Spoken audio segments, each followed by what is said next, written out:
दोस्तों आज हम जानेंगे सामाजिक विज्ञान कक्षा 10 के 2026 में जो आज पेपर आया हुआ है जिसका पेपर कोड है 825 जीक्यू।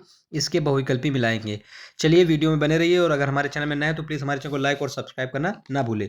चलिए पहला प्रश्न पूछा गया था, नीचे दो कथन एक्स और वाई दिए गए हैं, दोनों कथनों को पढ़िए और सही विकल्प का चयन कीजिए। इसमें कथन एक्स दिया हुआ है, फ्रांस में निरंकुश राजतंत्र था, और वाई है 1789 फ्रांसीसी क्रांति हुई।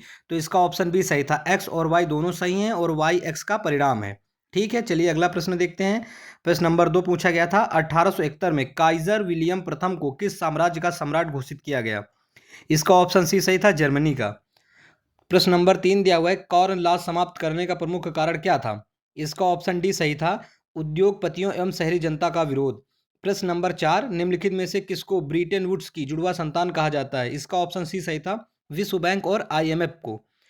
प्रश्न नंबर 5, गुलामगिरी में किस समस्या का उल्लेख किया गया है? इसका ऑप्शन डी सही था, जाति प्रथा। प्रश्न नंबर 6 की ओर चलते हैं। प्रश्न नंबर 6, निम्नलिखित में से कौन सा भारत में सर्वोच्च है? इसका ऑप्शन बी सही था, संविधान। प्रश्न नंबर 7, भारतीय संविधान के बारे में कौन सा कथन गलत है? तो इसका ऑप्शन बी सही था, यह एक धर्म को राजकीय धर्म मानता है, यह कथन गलत है। प्रश्न नंबर 8 है, निम्नलिखित में से कौन सा लोकतंत्र का मूलभूत सिद्धांत है? इसका ऑप्शन सी सही था, स्वतंत्रता के साथ लोगों का शासन। प्रश्न नंबर 9, राजनीतिक दलों के सामने कौन सी चुनौतियां हैं?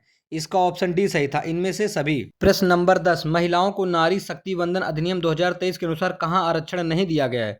इसका ऑप्शन बी सही था, राज्यसभा में। प्रश्न नंबर 11, चिपको आंदोलन का उद्देश्य क्या था? इसका ऑप्शन ए सही था, वन संरक्षण।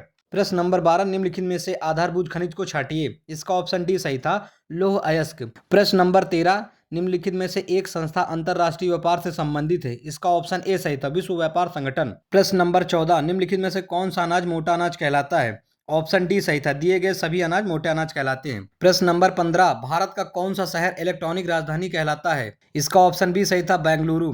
प्रश्न नंबर 16, उपभोक्ता संरक्षण अधिनियम किस वर्ष पारित हुआ था? इसका ऑप्शन बी सही था, 1986 में। प्रश्न नंबर 17, भारतीय रिजर्व बैंक का मुख्य कार्य क्या है?